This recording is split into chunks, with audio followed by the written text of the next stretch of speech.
Welcome Channel, SAN, South Africa News. 1. Zimbabwean soldiers beat up police. Harare's city center resembled a war zone on Tuesday evening when uniformed soldiers went on the rampage, beating up every police officer in sight and sending members of the public scurrying for cover.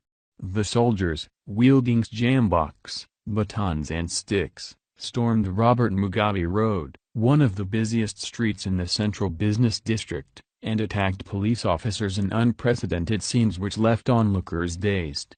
Policemen who ran away and sought shelter at Harare Central Police Station were not spared the beatings as the soldiers pursued them and thrashed them inside the police camp.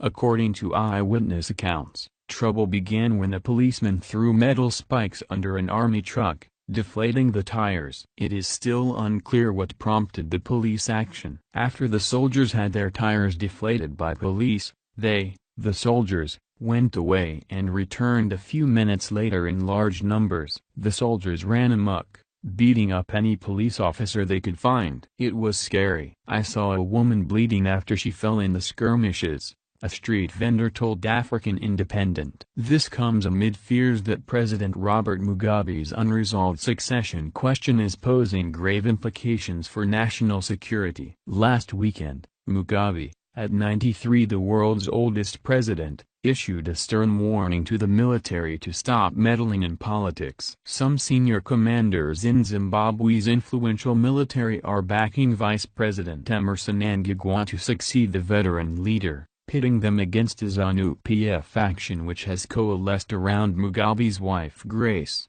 which is rooting for Defense Minister Cindy Sekrumei to take over. Top police commanders are associated with Grace's faction. An undisclosed number of civilians were injured in the crossfire while street vendors lost their wares in the skirmishes. Sakai Holland, a former minister of national healing who witnessed the fierce clashes between soldiers and police, said she was shocked by the violence.